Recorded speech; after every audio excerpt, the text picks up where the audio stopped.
I was born in Kansas, went to University of Kansas, then went to Harvard Business School, and then started my career at Goldman Sachs. Spent 22 years at the firm, ultimately became vice chairman of the firm with responsibility for investment banking and investment management globally. Came to Harvard in the fall of 2005, and at Harvard I teach a variety of leadership courses. A lot of what I did at Goldman Sachs with business leaders that reported to me was coach them on how to be leaders. I brought many of those thoughts here to Harvard Business School.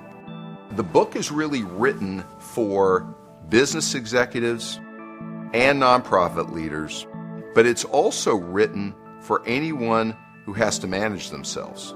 Leadership doesn't mean you manage 1,000 people. If you are a sales representative or if you're managing your affairs, trying to step back, ask the right questions, diagnose your situation, that's what leaders do. I haven't met anybody yet who has all the answers, and the world is so much more complex and getting more complex all the time. You can't possibly have the answers.